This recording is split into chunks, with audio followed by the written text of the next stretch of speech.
তো এখন সহিহ হাদিসের আলোকে কদরের রাতের কিছু আলামত বলবো ইনশাল্লাহ।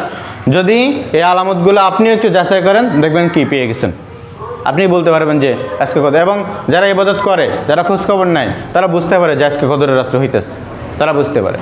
আলামতগুলো কি? 1 নম্বর হলো এই রাতটি গভীর অন্ধকারে ছেয়ে যাবে না। হ্যাঁ, গভীর অন্ধকার না, রাত অনেক গভীর অন্ধকার, ভয়াবহ, এমন গভীর অন্ধকার হবে না। 2 নম্বর হলো নাতিশীতোষ্ণ হবে, অর্থাৎ গরম বা বেশি গরমও থাকবে না, বেশি শীতও থাকবে না। শীতের কারণে শীত করবে, গরমের কারণে অতিরিক্ত অতিষ্ঠ লাগবে, এমনটাও কি হবে না।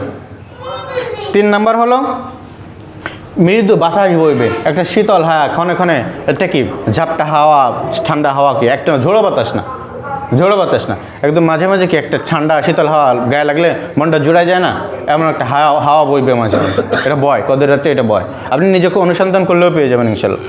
4 নম্বর হলো সে রাতে ইবাদত করে মানুষ অপেক্ষাকৃত অধিক তৃপ্তি হবে।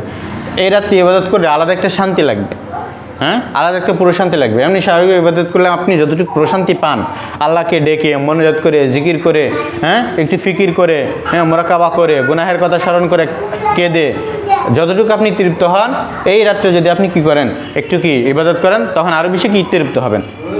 5 নম্বর হলো কোনো ইমানদার ব্যক্তিকে আল্লাহর স্বপ্ন হয়তো বা জানিয়ে দিতে পারেন। হ্যাঁ, এই ইমানদার ব্যক্তি বা আল্লাহ ব্যক্তিকে আগে থেকে আল্লাহ তাআলা কি স্বপ্নে জানিয়ে দিতে পারেন। এটা তো আমরা তো খুঁজে বের করতে পারবো না, যদি আমাদের ভিতরে যদি শ্যামান আল্লাহ থাকে, আল্লাহ তাআলা যদি জানায় দেয়, সেটা কি নূরুন আলা নূর। তেমন কি এটা কি আপনি যদি সেইভাবে আল্লাহ হন, আমরা যদি সেভাবে হতে পারি, তা আল্লাহ তাআলা আগে থেকে আমাদেরকে জানিয়ে দিলেন। 6 নম্বর হলো ওই রাতে হালকা বৃষ্টি বর্ষিত হতে পারে এবং হয়ও, হালকা এক ফসলা কি বা 2 ফসলা কি ফিসফিসে বৃষ্টি, হ্যাঁ যে বৃষ্টিতে মানুষ বিরক্ত হয় না।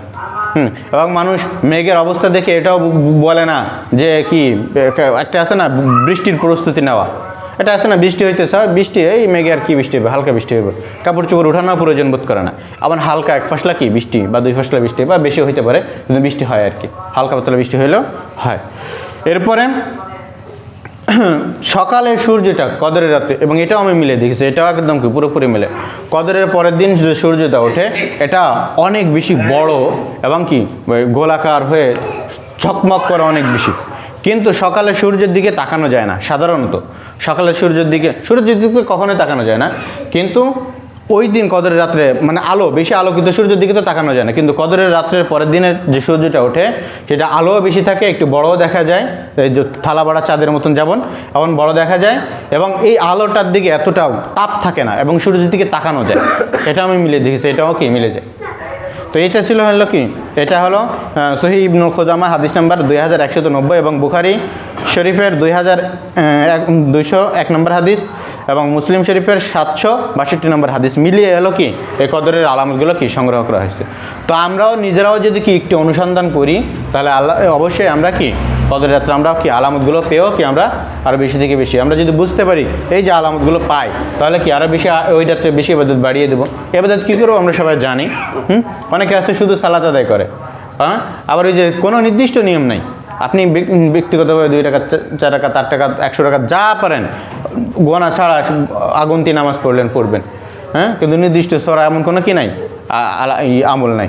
সাথে সে রাত্রে আসছে সে ইবাদত করলে আপনি কদর পাবেন, এই ধারণা কি পরিহার করতে হবে। শুধু সালাত আদায় না করা, কোরআন তেলাওয়াত করা, জিকির আজকার করা এবং দান সদকা করা, বেশি থেকে বেশি দান সদকা করা, মসজিদে দান করা বা সে গরিব দুঃখীদেরকে পাইলে দান করা, অথবা ওই রাত্রে যদি আপনি একটা নিয়াত করলেন যে ওই রাত্রে দান করলে তো আরও বেশি সব, তো ঠিক আছে আমি কদর 500 টাকা 1000 টাকা আপনি আলাদা রাখলেন যে আজকে এই টাকাটা আমি দান করলাম, এটা আমি কালকে সকালে কাউকে দিয়ে দেব, হ্যাঁ এইভাবে কি দান করা। মসজিদে যদি ইবাদত করেন মসজিদে দান করা তো সুযোগই আছে, দান করা। এরপরে ইস্তেগফার পড়া, নিজের গুনাহের জন্য মাপ চাওয়া এবং কি সর্বশেষ দোয়া করা। দোয়া করা আল্লাহ তাআলার কাছে চাইবেন, মন খুলে চাইবেন, আল্লাহ তাআলার ভান্ডারে কমতি না, আপনি যেটা দরকার আপনার মন খুলে চাইবেন। আপনি আর দরকার মনে করেন যে 10 টাকা, আপনার দরকার 10 কোটি টাকা, মানে 10 বিলিয়ন চাই বসে থাকবেন, আল্লাহ আমরা 10 বিলিয়ন টাকা দাও। আপনার দরকার 5 তলা একটা বাড়ি হলে আপনার স্বপ্ন পুরো আপনি মনে করতেছেন, আপনি দোয়া করেন আল্লাহ তুমি আমাকে 50 তলা বাড়ির ব্যবস্থা করে, আপনি দোয়া করেন। বেশি থেকে বেশি চাইলে লাভ কি? চাইলে লাভ হলো যে দুনিয়াতে এটা না পাইলো, আপনি দুনিয়াতে এটা না পাইলো আল্লাহ তাআলা অবশ্যই এটা আখিরাতে আপনাকে দেবেন। এই জন্য বেশি থেকে বেশি চাওয়া, দোয়া করে আল্লাহ কি আমাদের নিয়াত করা আল্লাহ কাছে, আল্লাহ তুমি আমাকে এত বেশি সম্পদ দাও যেন মসজিদের বাকি কাজটা আমি নিজে করে দিতে পারি।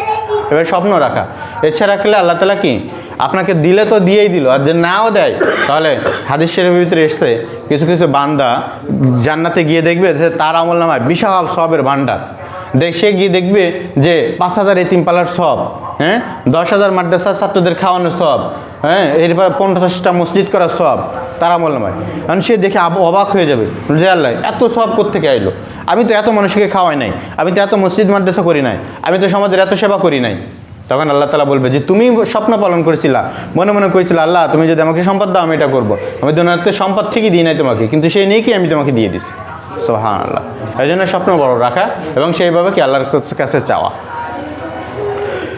তো এটা ছিল হলো কি আমাদের কদরের বিষয়ে আলোচনা। আল্লাহ পাক বললেন আমাদেরকে সকলকে কদরের অনুসন্ধান করে কদর প্রাপ্তি করে কদরের ফজিলত পূর্ণরূপে পাওয়ার তৌফিক দান করেন।